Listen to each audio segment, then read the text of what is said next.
Good afternoon, everyone. I'm Joel Hellman, Dean of the School of Foreign Service. Welcome to everyone here at Riggs Library. Welcome to everyone who's here online. It's great to have you. We are thrilled to be able to welcome back home, welcome back to campus, someone who has taught on this campus and so is a familiar presence on TV screens around the world, but here, and we're pleased to say, a familiar presence on our campus, John Kirby. So a year ago next week, the event that so many of us feared happened. Russia invaded a sovereign country unprovoked, and we have been dealing with the aftermath for the entire global order. We know that Putin thought that Russia could take Kiev in a matter of days, and now we're sitting here today almost a year later, and we've seen how heroically and fiercely Ukraine has fought back, supported by an extraordinary coalition, global coalition, of the U.S. and our many partners around the world. And to mark that anniversary and discuss the war here, in the war in Ukraine, in addition to a lot of other issues I know that are on your mind, we're happy to welcome John Kirby back to campus. He really has served in just about every senior role in the communication on national security and foreign policy issues in the federal government, at the State Department podium, at the Defense Department podium, and now, of course, you see him frequently briefing at the White House podium, representing the White House in all issues related to global affairs. Kirby was commissioned in the U.S. Navy in 1986 after completing officer candidate school, and he served in uniform for more than 28 years before retiring in 2015 at the rank of Rear Admiral. His naval career included duty at sea and ashore, including deployments in the Middle East and Mediterranean. Before we begin our conversation today, though, I do want to acknowledge that we have here with us 4 of our Ukrainian students. It's wonderful to welcome you here today, whose lives were and are directly impacted by the war, and they came here to study last fall, and we're so grateful that they are here and part of our community, and we'll be working with them to commemorate the events of the last year. So we're happy to have them here today. John Kirby will be in conversation with our own Marie Harf, who is also no stranger to podiums in the State Department and the CIA. And she will begin a moderated conversation with John Kirby, asking a few questions on Ukraine and other issues, and then we will open up to the questions that you might have. We'll only be taking questions here from the audience in Riggs. So we really welcome you. We're looking forward to the conversation. And please join us in welcoming John Kirby.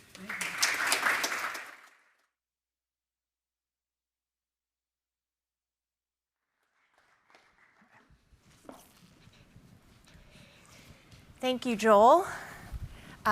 My friend John Kirby, it's so good to have you back on campus. Thanks. It's so wonderful that you're here today. It's such a pivotal point in the war in Ukraine. And I think you'll make some maybe opening remarks, and then we'll have a conversation, and then we'll open it up to all of you. So get your questions ready as well. Thanks. The Ukrainian students you're aware right here. And can I ask any one of you, how's your families? Yeah. And are you able to stay in touch with them at all in a fairly regular basis, or is it okay? All right.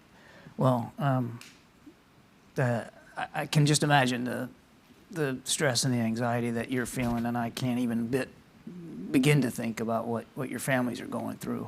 But thanks for being here, and please pass on behalf of President Biden to your families. And I'm not kidding.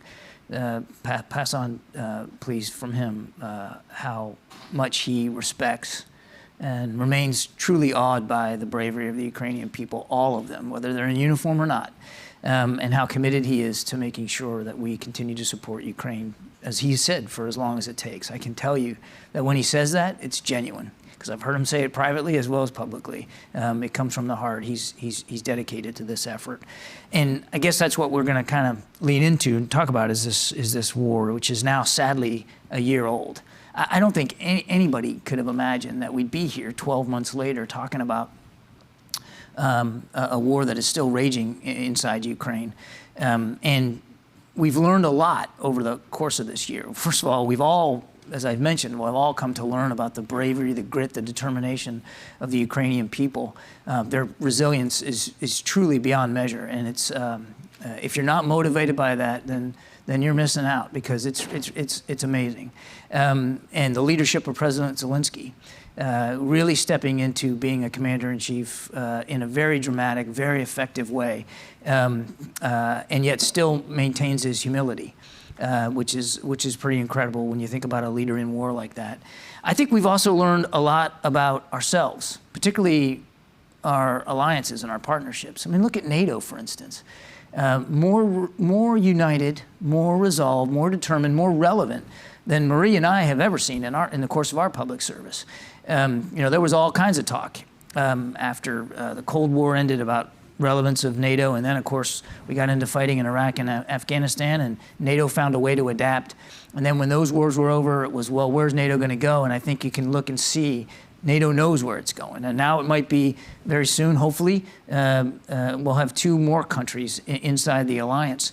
It is truly remarkable to see how all our allies have really come together, not only to support Ukraine, and I'll talk about that in a minute, but to support each other. I mean, just look at us, the United States. But when on February 23rd of last year, we had roughly 80,000 troops on the European continent, and now there's 20,000 American troops on the European continent, and they will stay there for the foreseeable future. Now, there'll be some rotations. They're not all permanently based there.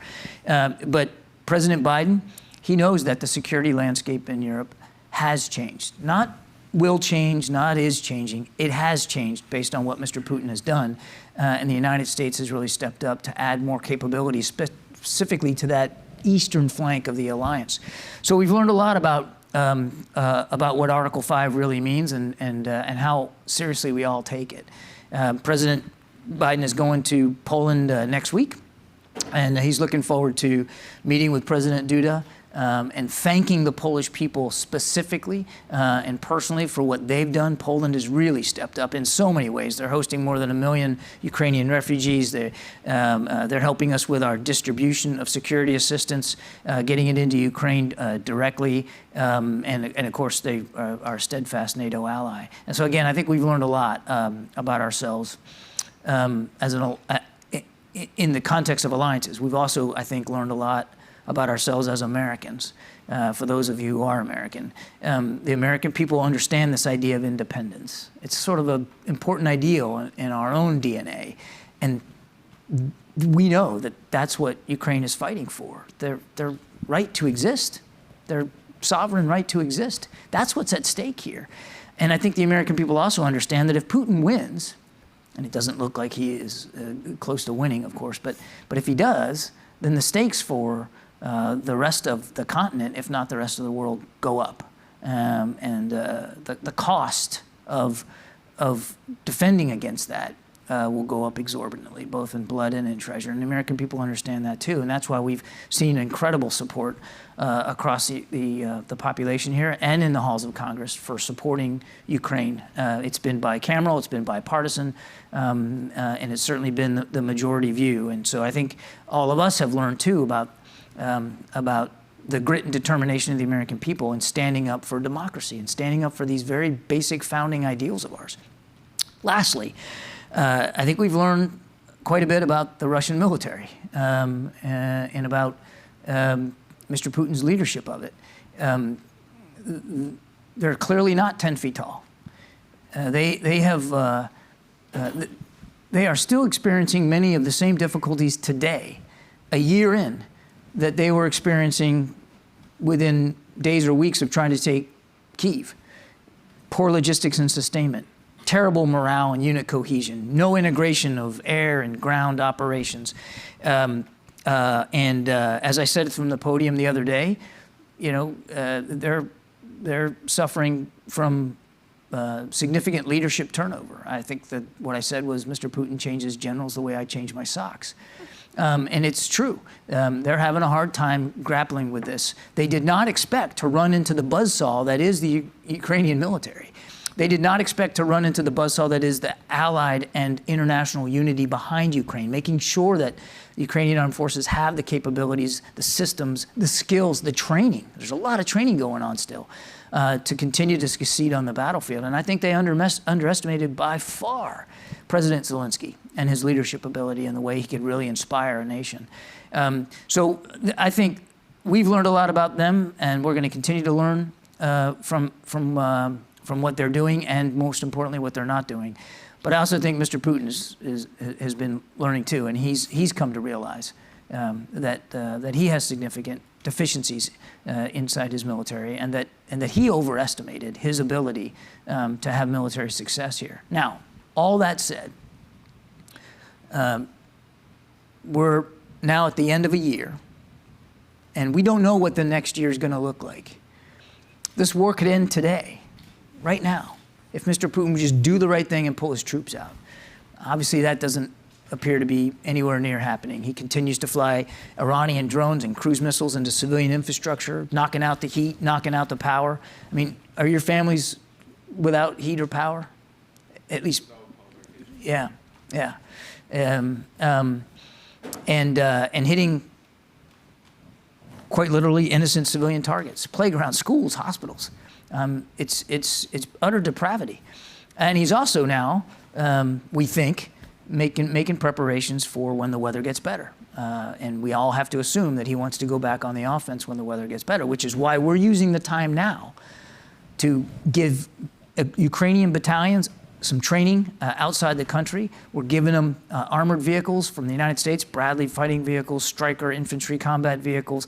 The Germans have dedicated some of their Leopard tanks. The British are giving some tanks. We'll be eventually providing some Abrams, some of our tanks, to make sure that when the weather gets better and when the fighting gets more vicious, that the Ukrainians are ready for it, not just for defense, but for offense. So we're using this time effectively. We also want to make sure, and this is a point I've said many times, and I'll keep coming back to it, that what we're trying to do is make sure Mr. Zelensky can succeed on the battlefield, that his soldiers can succeed there, so that if and when, and only if and when, President Zelensky is ready to sit down and try to find a negotiated way to find peace, as he calls it, a just peace. He can do it with the wind at his back. He can do it with the same confidence and success that he's having on the battlefield. But we don't know where this war is going to go this year. And we're not sure exactly what the Russians have planned, which is why, again, we're taking advantage of the time we have now in these winter months when the fighting is not quite as widespread across that front, to make sure that the Ukrainians are as ready as possible. So there's a lot of work to be done when the president goes to Poland. Again, in addition to thanking the Polish people, he will clearly talk about the remarkable courage and bravery of the Ukrainian people, and he will lay out, I think, quite clearly what we expect to be able to accomplish and what we will be expected to support Ukraine going into this new year. So I think that's it. Great. Thank you. John, there's so much press reporting about what you alluded to, this potential new offensive by the Russians, seeing troop movements already getting in place for what might be coming down the pike. You know, our friend CIA Director Bill Burns was on campus a few weeks ago, and he said the next 6 months are going to be absolutely critical because Putin thinks he can grind Ukraine down and that he thinks that we and our allies will develop political fatigue. So I'll get to the political question in a second, but, you know, talk about what you're looking at in terms of a potential offensive, how you think the Ukrainians view this, how Putin views the next 6 months, and does he really think this is an opportunity to grind down the Ukrainians to a place where he has the upper hand again?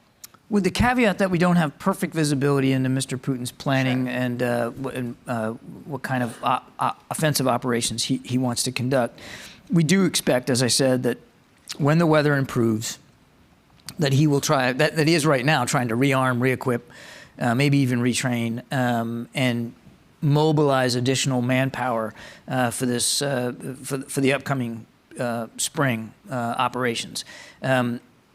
We don't know exactly how he's going to do that or where, but we certainly believe that we could see additional Russian moves in the Donbass up in the northeast, but also down in that southern arc, all the way, you know, from Melitopol all the way to the Kherson Oblast. And, you know, they have control of the Zaporizhzhia nuclear power plant. They show no signs of being able or willing to give that up.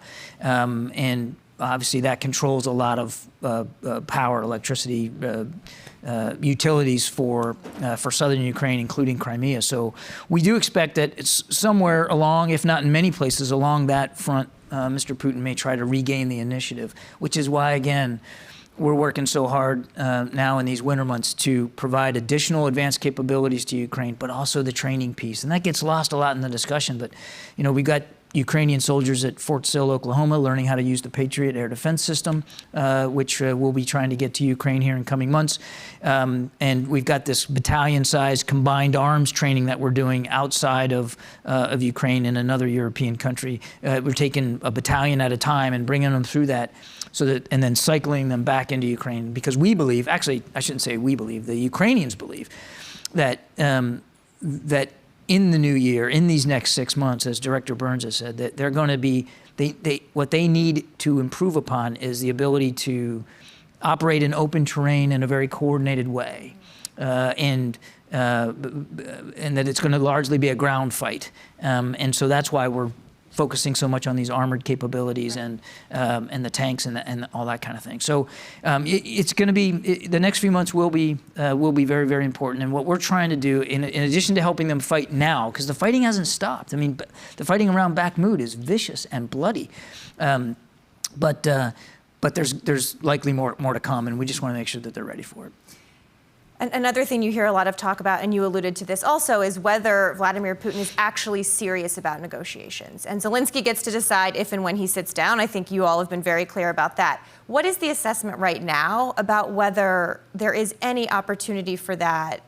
Does Putin really actually believe that at some point he will sit down and negotiate? Well, sadly, we don't see any signs of it now, Marie. As I said, quite the contrary. Every indication that we see coming out of Moscow is that he wants to continue to prosecute this war. And even as Lavrov gets out there and says, hey, we're willing to talk, you know, but nobody from the Ukraine side or the West is, you know, coming up with any legitimate proposals. It's hard for President Zelensky to look at the situation and say, okay, I'm ready to sit down, when his cities and infrastructure is being bombed and shelled. His cities and towns are being leveled, and innocent Ukrainian people are being killed. I mean, you can't blame him for wanting to stay at the effort. So I just don't see, we'd all like to see it happen, but there's just no indication that Mr. Putin is at all serious about it. I want to pick up a little bit. You talked about congressional support, bipartisan, bicameral. I know that politics is not in your lane at the White House, but you know, there is this indication that Putin believes we will get, you know, ground down by this, that Americans have attention deficit disorder when it comes to foreign affairs. We fought a lot against this at those podiums that we've both served at. What is the case that President Biden, that you are continuing to make to ensure the continued support? Because there are people in Congress now talking about reevaluating support to Ukraine, possibly cutting it. That's just the reality. So how is the White House attacking that problem? We are obviously, as you might expect, continuing to have discussions with members of Congress about the support that we need for Ukraine going forward. And I'll tell you, Marie, I mean, yes, there are some members who have publicly questioned the effort and whether it's worth it. But they are a small number, and really only in one chamber. And they don't represent the views of most of their colleagues. In fact, we have had conversations, and you've heard publicly from the new House leadership, Representative McCall, chairman of the House Foreign Affairs Committee, and certainly even Speaker McCarthy have talked about the need to continue supporting Ukraine. So I don't want to say we're taking anything for granted. We never do.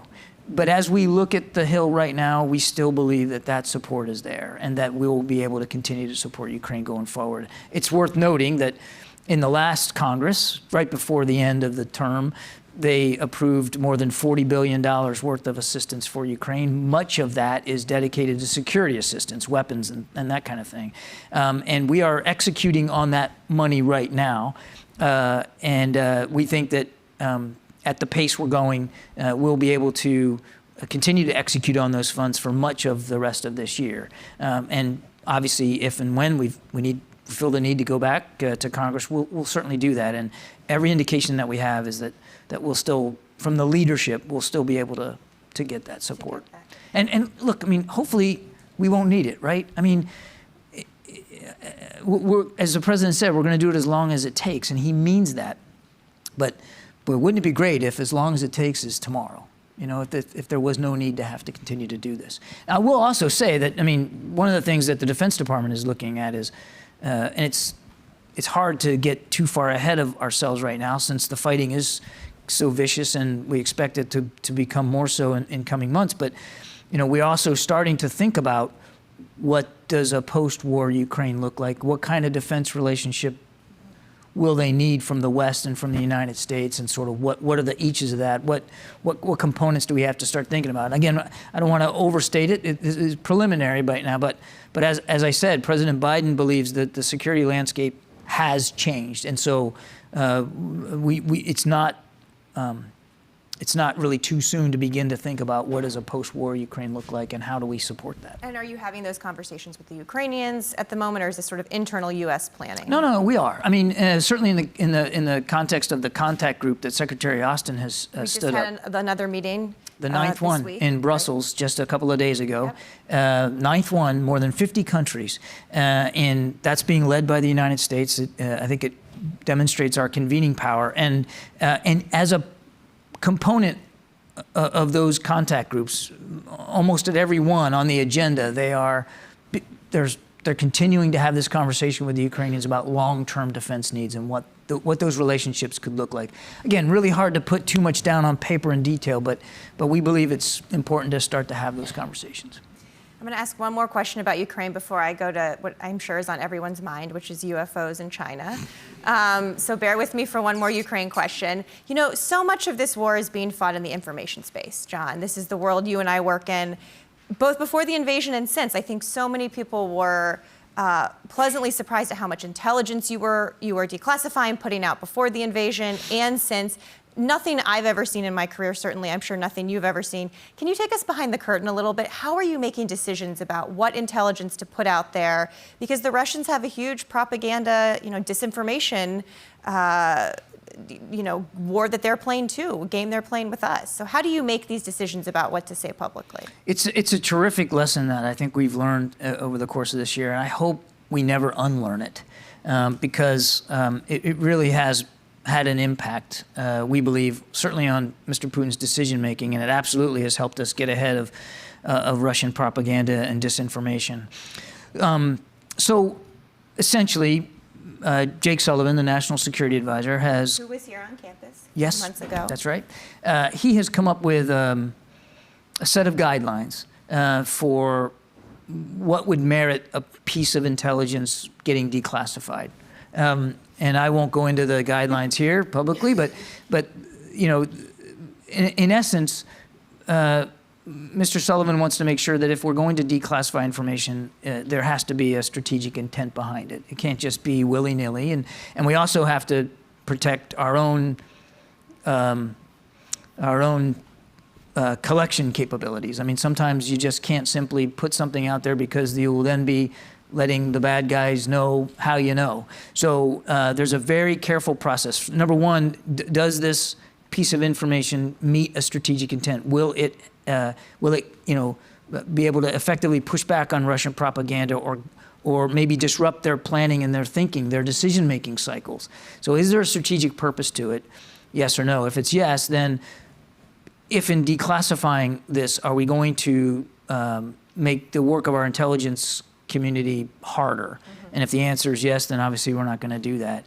Sometimes you can find a way to declassify information that protects the sources and gets just enough out to have the purpose. And so that's the balance that we're trying to strike. But it's a very calibrated, deliberate process that starts with Mr. Sullivan and then goes to the intelligence community, and the analysts take a look at it, and they if they're able to help us with declassification. They'll give us very specific language, and that again protects our ability. And then we go public with it, and we go public with it in many different ways. Obviously, using social media, me at the podium or in my gaggles, or maybe it might be an agency like the State Department or DoD that does it. But we have found this to be very, very effective. And in fact, we've done it in other places around the world and for other purposes. I think it's something that I think you can expect that will continue. You teed me up perfectly to talk about China. Do you see that kind of openness and looking to declassify intelligence bleeding over into issues like China Yes. and surveillance and the balloon? Yes. And are there UFOs over the country? Take all of those, John. Well, look, I mean, look, when Speaker Pelosi went to go visit Taiwan, a very controversial visit. it was, and that you very, very delicately navigated at the podium. Thank you, appreciate that.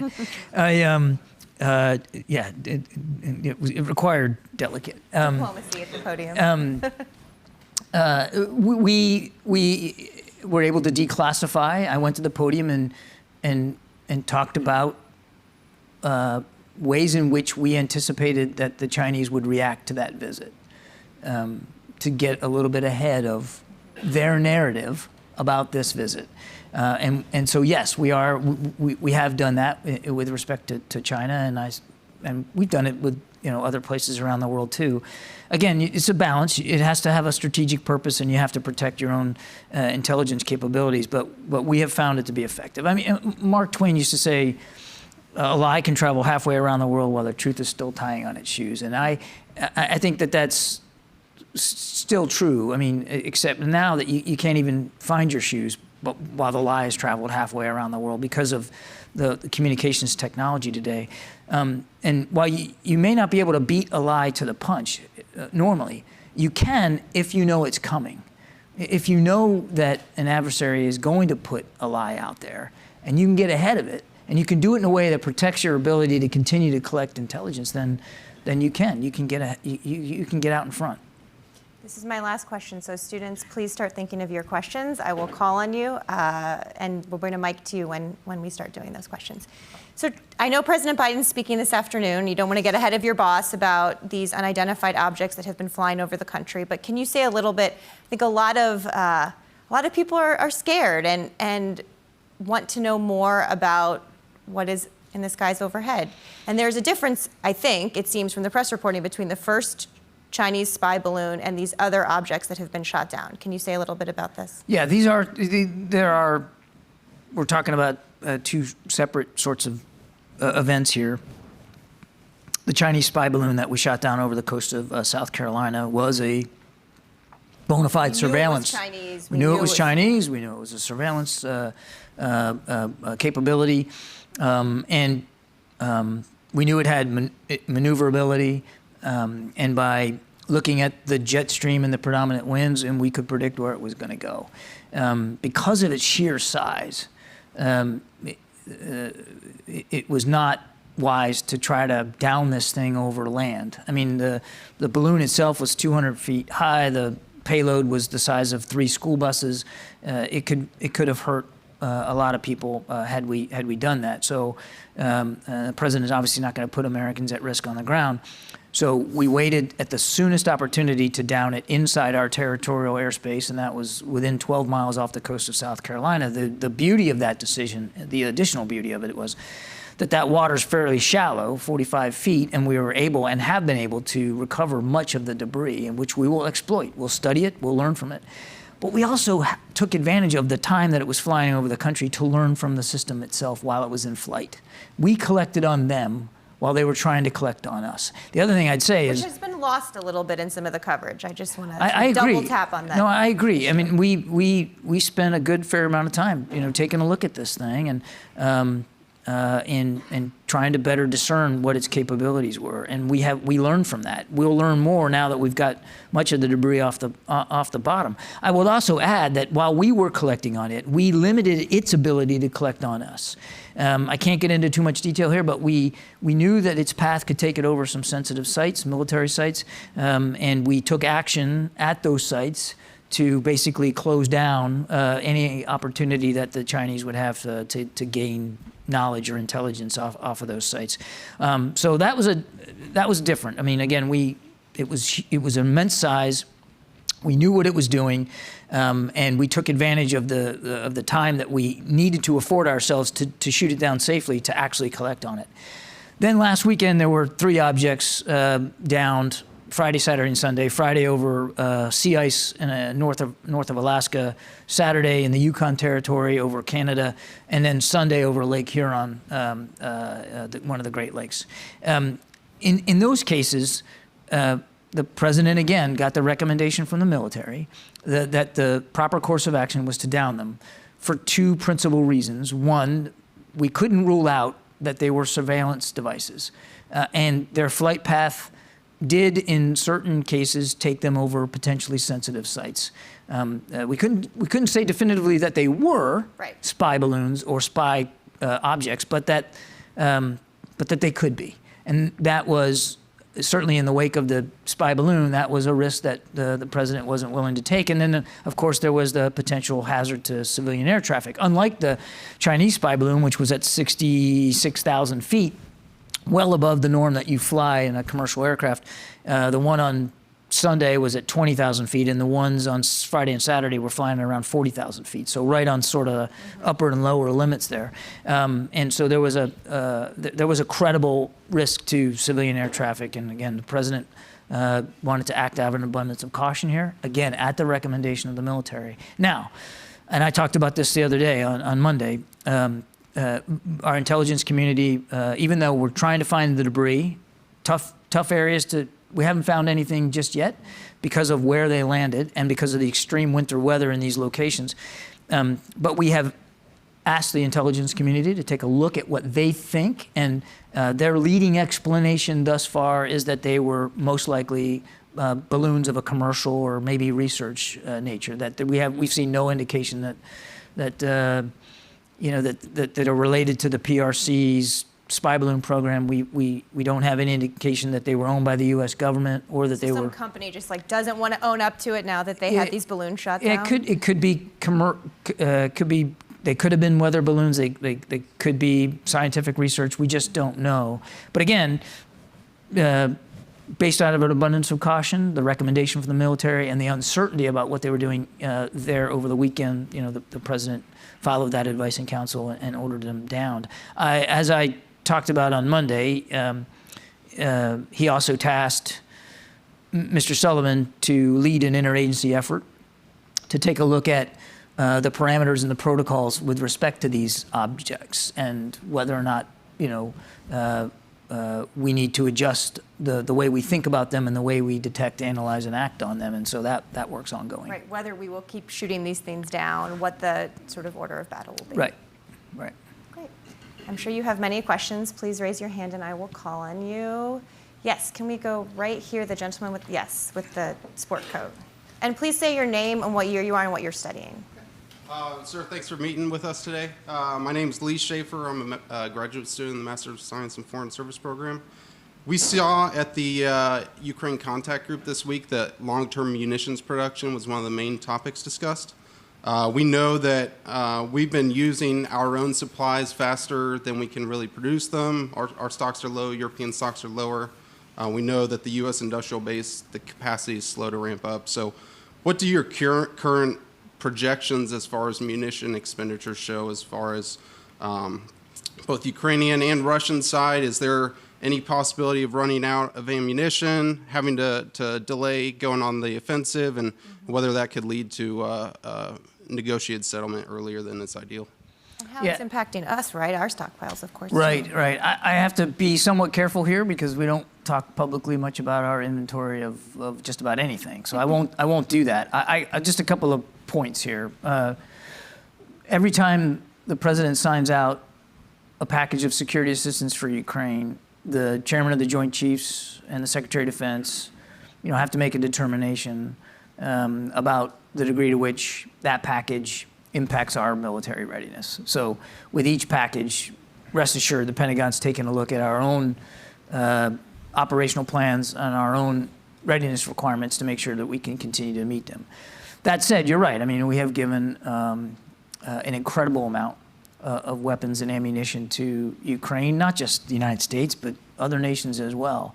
And we're continuing to work, as we did in Brussels this week, to seek out additional contributions of the kinds of things that the Ukrainians need most. Artillery shells are a great example of that.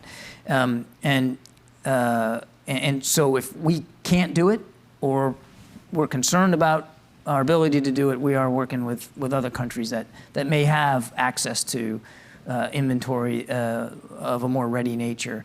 The other thing is, and Secretary Austin has talked about this, and this, I mean, he was doing this before I left the Pentagon back in the summer, having conversations with the defense industry about ramping up production of certain capabilities, whether that's Stinger missiles or artillery shells, 155 ammunition. So we are having an active conversation with the defense industry about production rates. All that's to say, we are mindful of the exact question that you asked and making sure that we're not going to let that happen. I think part of your question too was about whether, like, the Russians might run out of weapons, or and whether that might lead us to a negotiated settlement more quickly. I think if I'm interpreting your question right. So basically, I didn't answer it. You answered half of it. You nodded politely and smiled, but basically I just blew it off. He's a very good Georgetown student, John. No, you answered half of it. I think the other half was sort of, if, especially on the Russian side, you know, they start running out of things, could that mean a faster negotiated outcome? We have seen signs that Mr. Putin's having trouble in his own defense industrial base. The sanctions and the export controls, particularly the latter on microelectronics, we know has had an impact on his ability to produce cruise missiles, for instance. And he has fired thousands of cruise missiles into Ukraine, and it's a finite supply. Now, I won't get into what our estimates are in terms of how much he has left, but he has launched a lot, and he's having trouble replacing them, which is why he's reaching out to Iran for their drones, because a one-way drone is basically a cruise missile, and they've provided several hundred. We also know that he's having difficulty with artillery shells, which is why he's reached out to North Korea, Kim Jong-un, to get artillery shells, particularly for the Wagner groups and their operations in the Donbass. So we know he's hurting in some ways. I won't get into the number, but we know he's lost a significant amount of armored vehicles, especially tanks. And I will say this, and not that you asked this question, but I'm a spokesman, so I can say whatever I want. You get to answer whatever question you want. 80% of his ground forces are in Ukraine or are devoted to the war in Ukraine. Think about that for a minute. 80% of his army is committed to the fighting in Ukraine. And that is a big country, Russia. And they have put a lot of effort into this. And they are losing a significant amount through killed or wounded. Again, we're not giving the numbers out, but it's significant. He's also, you were asking about weapons, but manpower is not inexhaustible. Now, he has the advantage. It's just a bigger country with more people, but it's staggering, the kinds of casualty rates that he's experiencing. So we know it's having an impact on him. Now, whether, to Marie's question, that drives him to the table or not, just sadly, we're not seeing that. We're just not seeing any of that, any of the losses, any of the failures, any of the ineptitude leading him to believe it's time to sit down and negotiate. Other questions? Yes, I'm going to come up here. I think a microphone's coming to you. Just wait 1 second. I'm Alexander, studying business in School of Foreign Service, first-year student here. And you mentioned the levels of continued support with military packages. Do you see the same levels of continued support in case military control over Crimea will be determined by them? So you mean if control over Crimea will be determined by the military situation on the battlefield, do you see the same level of continuation of support militarily to the Ukrainian army? if Ukraine were to try to or to actually seize back Crimea, Yes. if that would change our level of support? Exactly. So a couple of thoughts here. Crimea is Ukraine. We've never acknowledged or recognized Russia's illegal annexation of Ukraine. It's Ukraine. And we don't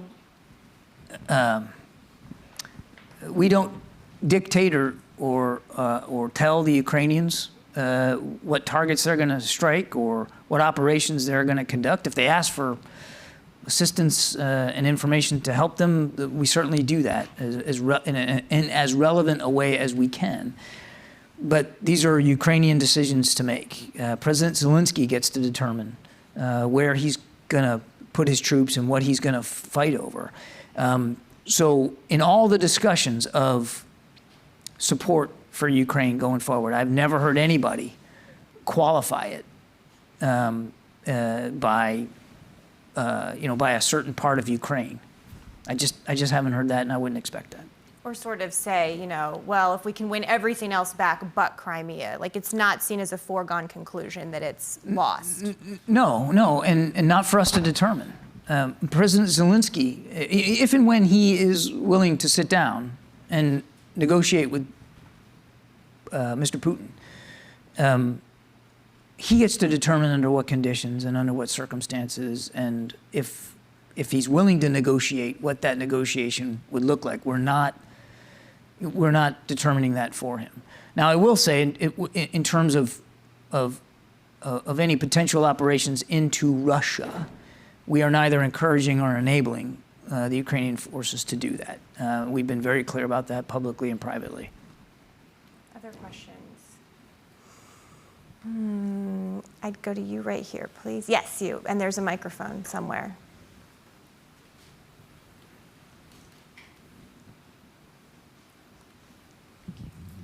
Good morning, sir. Thank you for being here with us. My name is Tamanna, and I'm a graduate student in the Security Studies program. My question is that what we've seen with Russia regarding the Donbass and Crimea, it's that it wants to keep them and it stakes a claim to them. And we've done a lot of questions are asked about what are the lessons that China is going to learn from this. But my question is, what are the lessons that the U.S. is learning for such a China conflict scenario, like things that we need to be cautious about or things that we need to be preparing for ahead of time from such a situation? It's difficult to, I think, compare the two too specifically, and you got to be careful making those kinds of analogies. We obviously don't seek a conflict with China, and President Biden has said he doesn't think one's inevitable on any particular timeline. We do see it as a strategic competition. The president has made clear that he thinks we're well poised to win that competition, but we're not looking for a conflict with China. And there really should be no reason that there ever is one. Nothing's changed about our one China policy. We've been very clear. Obviously, we're going to continue to help support Taiwan in their self-defense, but we don't support Taiwan independence. So there should be no reason for additional tensions in that regard. We will continue to support Taiwan's self-defense capabilities. That's a fact. But it's, I think we should be careful in trying to compare that set of tensions over an active war in Ukraine. Now, you asked what we've learned over this year. I talked a little bit about that at the top. But I think we've learned that that when you have a partner like Ukraine that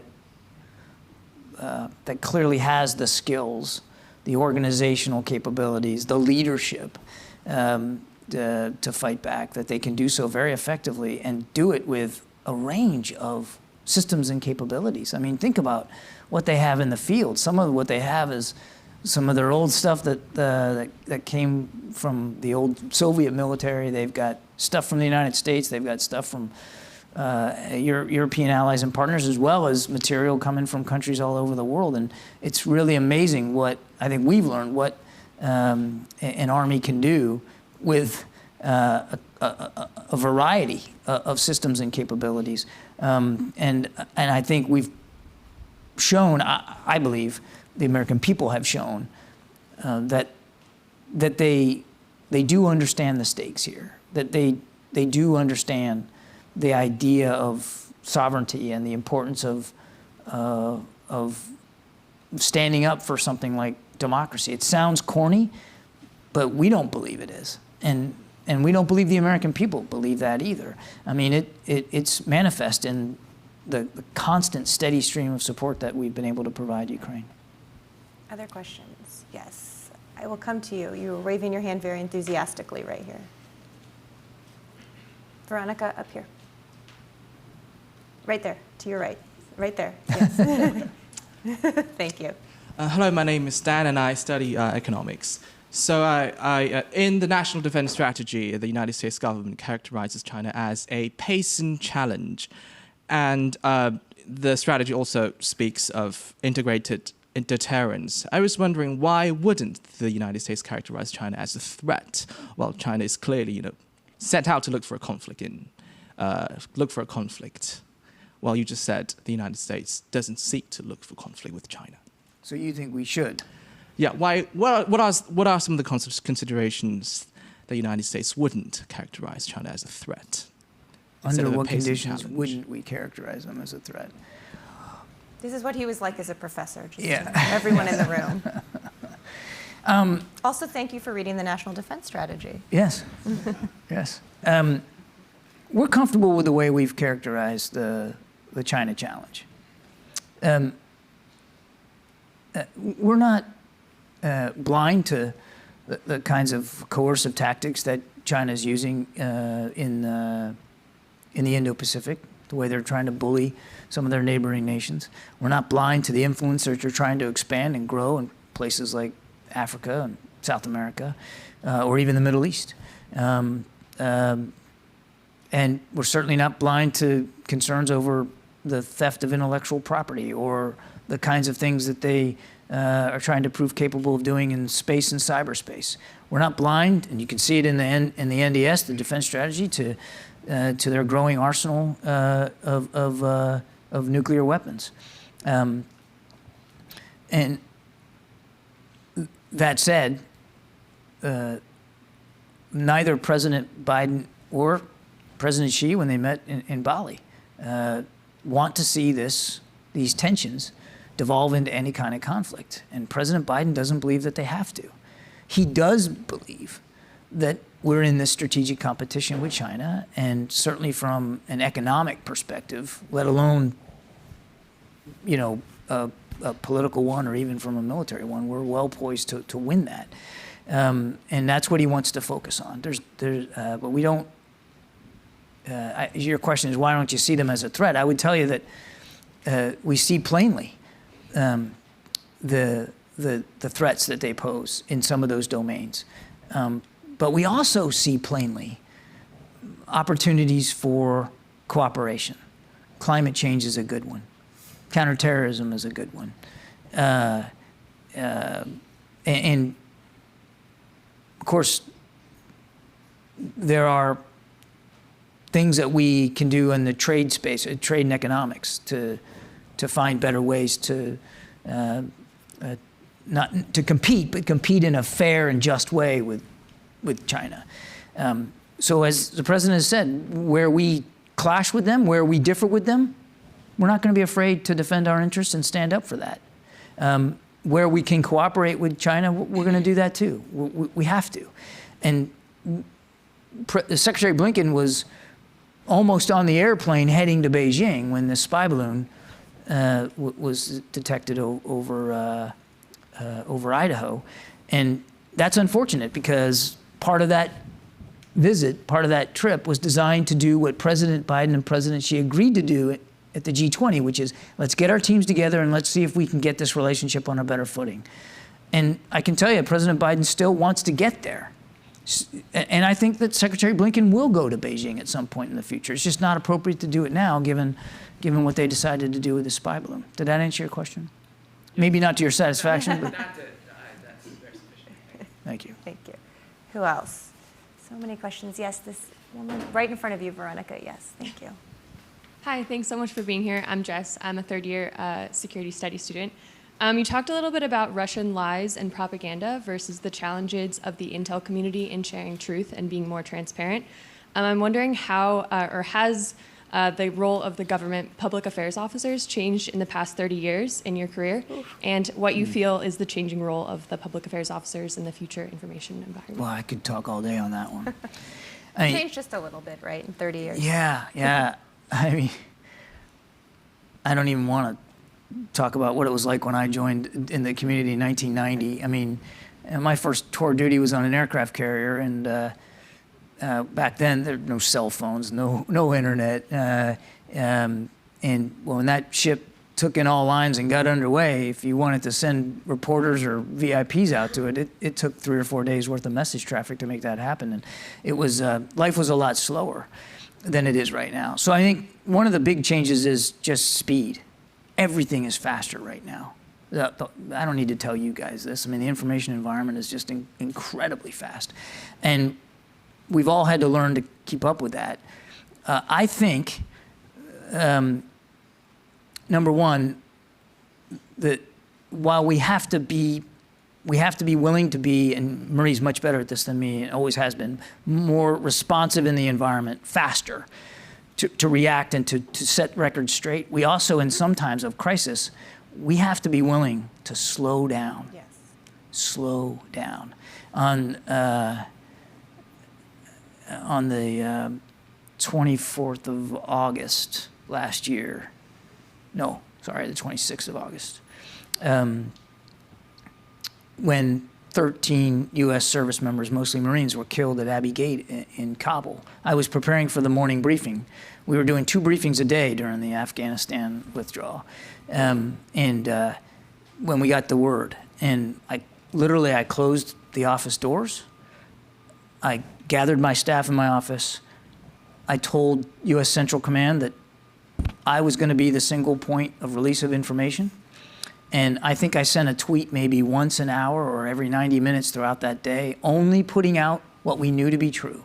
We slowed it down. There was obviously an insatiable appetite for information, but in a crisis like that, you need one voice and you need to be deliberate and slow, and we did that. So I think in this accelerated environment, we got to be willing sometimes to take a breath. Number 2, I think we need to, I call it a post-audience world. I think we live in a post-audience world. And I don't mean that audiences don't matter. They obviously do. But when I first came into this profession way long ago, when we would write a communications plan, we'd list out the audiences and we'd say, okay, we're going to tell Navy families this, and we're going to tell members of Congress this, and we're going to tell the American people this. And they weren't always the same thing. And we thought we were being very clever, right? Because some audiences digest things differently than others. And you don't have that luxury today. Once you put something out, it's around the world like that. In a nanosecond, it becomes policy, or it becomes the government's view of something. So whatever you put out, you got to make it digestible to everybody. The second aspect of this post-audience world is that people aren't willing to just lap up your information anymore. They don't want access to information. They want access to conversation, right? They want to be part of that process. And so we government spokespeople, we've got to be in that conversation, whether that's on Twitter or other social media, or just simply being willing to do what I'm doing here today, to open up our policies to scrutiny and questions. You got to have it both ways. I think we're not good at listening. And I think this new information environment makes it harder to listen. You would think the opposite, right? Because everybody's in the environment and they're all talking. The bar to entry is incredibly low, which makes it more important for the government to listen. And active listening is not a passive communication act. It's an active act. It shows dignity and respect, right? I'm willing to hear you out. We don't do that enough. We talk at people, and we don't talk with them. And so I think in this new environment, we've got to do a better job at doing that. I could go on and on. You've really struck a nerve, but it's radically different. We have time for a couple more, so yes, I'll come up here. The mic is coming to you. Thank you so much for a great conversation. My name is Kirill. I'm a first-year student, a major in international economics.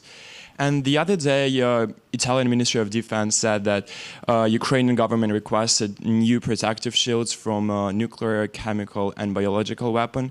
And therefore, my question... He said what? Requested new protective shields from... The Italian Ministry of Defense, okay. Yeah.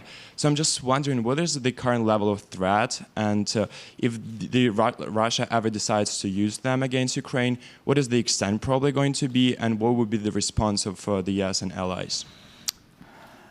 Great question. We've talked about the reckless and irresponsible comments that Mr. Putin and some of his leadership have made since the war began. About the potential use of WMD or weapons of mass destruction, in particular nuclear capabilities. That's not the way a responsible modern nuclear power should be speaking. I will tell you, we continue to monitor this very closely every day, and we have since the beginning of this war. We haven't seen any indications that Mr. Putin is willing to move in that direction. And I can tell you that we remain comfortable with our strategic deterrent posture in Europe and around the world. It's not something we take lightly, these comments. I would rather not get into a hypothetical discussion about if he were to do something. We haven't seen him move in that direction. And President Biden, you heard him say this very clearly, that there would be severe consequences should that happen. And I think that's probably as far as I'm going to be willing to go on this. But again, I think just to reassure, we've not seen any indication that it's moving in that direction. And we're watching it roll real closely. Nothing has changed about our posture. Yep. Yes, this woman right here.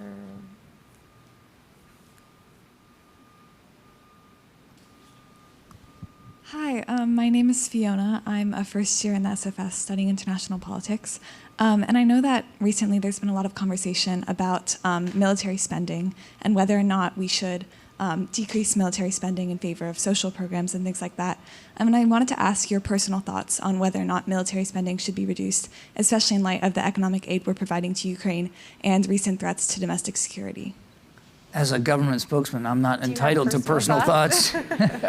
She phrased that question very She well. did. Though. It was a nice potential trap there. No,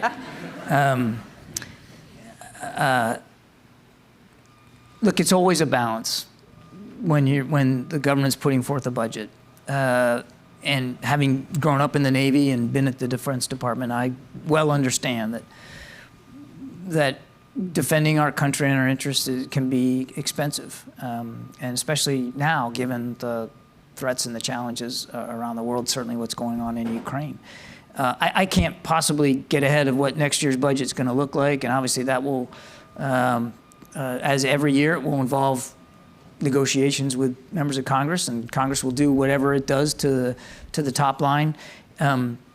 President Biden believes in a strong national defense and making sure that we can protect the American people appropriately here at home and around the world, and he'll never shrink from that duty. And he'll certainly take the advice and counsel of Secretary Austin, Chairman of the Joint Chiefs, seriously, and the service chiefs and secretaries as he works through whatever the budget's going to look like next year. But I can guarantee you next year, the same thing that we talked about this year with this year's budget was $858 billion. Congress added some money to it. I think it's on record as the highest defense budget ever.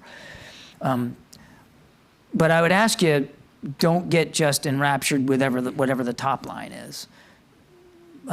It can be rigorous reading if you want to read the budget. I get that, but if you take a look at it, you'll see that what we are doing and what I expect that we'll continue to do in the defense budget going forward is really try to adapt military spending to the kinds of threats and challenges that we're facing now. I mean, for 20 years we were fighting in Afghanistan and we were in Iraq for 9 or 10.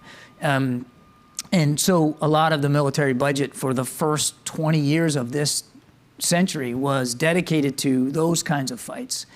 And now Secretary Austin and the leadership there are really trying to reorient how we're spending money to make sure that we're ready for the very real nation-state threats that we face out there, or could potentially face out there. Iran, North Korea, certainly China and Russia. China is not only clearly intent on undermining this rules-based order, but they, as the president has said, is the only nation right now that has the capability to do it, should they choose to. And so when you look at the defense budget, you'll see there's much more money now devoted to research and development and the initiatives like hypersonics, artificial intelligence, cyber, long-range fires. I could go on and on. The kinds of things that we believe we're going to need going forward. And so I think, again, without getting into a top-line discussion, we are in a period of transition now from a military perspective, from a security perspective around the world. And whatever the number is, we just got to make sure that we are setting the military up for success for the kinds of things that they're going to be expected to do going forward. Did that answer your question? Many of those topics that our students are studying here to do exactly that, to work on these issues going forward. And I think given that we're out of time, that's the perfect place to stop, because looking at the future, thinking about some of these topics, I know they have millions of more questions for you, but you have a busy schedule and have to get back to the White House. So can I just take one more minute? Well, it's your schedule. Talking about the future? I don't have a busy schedule today. This is your schedule. Talking about the future. So you asked me about public affairs, and I'd like to tell you how I got into it, if I could. There's actually a moral to this, so just hang with me. I was off my first tour of duty aboard a guided missile frigate, and I was teaching at the U.S. Naval Academy as a young lieutenant. And my wife and I had just had a little baby girl, and I loved the Navy, but I didn't really necessarily want to stay in that particular skill set. I didn't want to go back to sea as what we call a surface warfare officer. Are you a SWO? You keep nodding your head. What? Oh, did you? Yes, sir. Oh, I'd like to hear from you. He's now on a destroyer in Norfolk, Forrest Sherman. Yeah, he's a much better junior officer than I was. You picked that out of the crowd very well, John. Yeah, You could see. I could tell. You can always tell another Navy guy. Anyway, so I'm teaching at the Naval Academy. I want to stay in the Navy. I don't know what I want to do.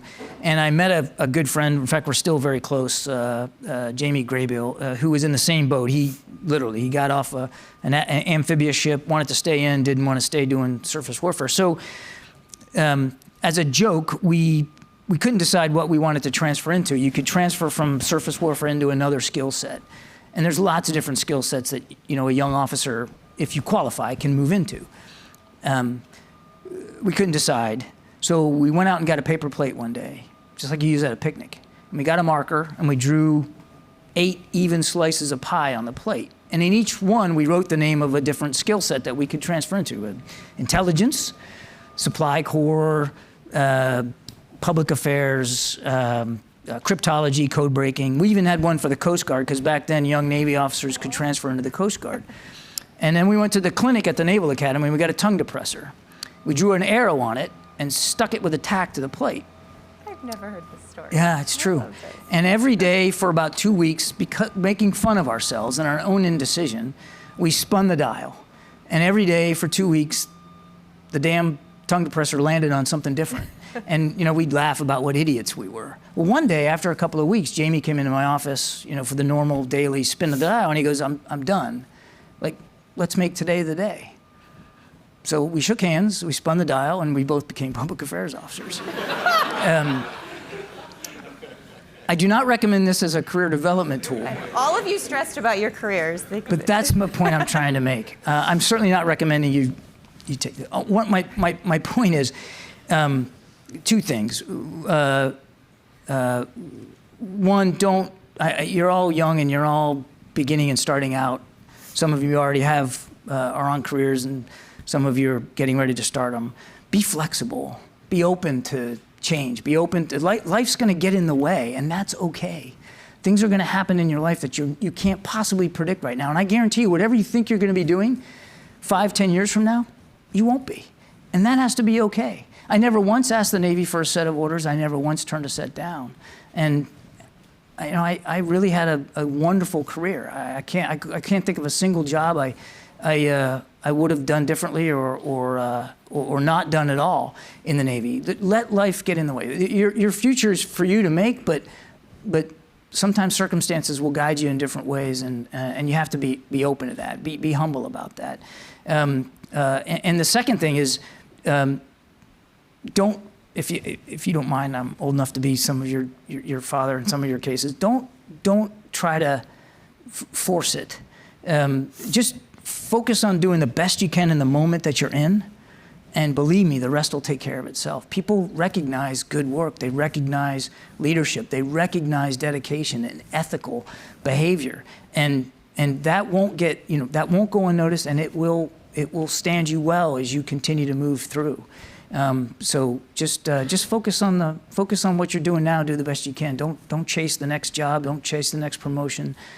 Don't try to overplan the next opportunity. Some of the most bitter naval officers and professionals I've met in my now long life are people that they had the 5 and 10 year plan, and something happened. They didn't get the job they wanted. They didn't get to go where they wanted, and they were just bitter about that. And that's just no place to be. So that's my 2 cents of free advice for you if you care for it. Thanks very much. That's a perfect place to end. Thank you, John. Thank you. Thanks.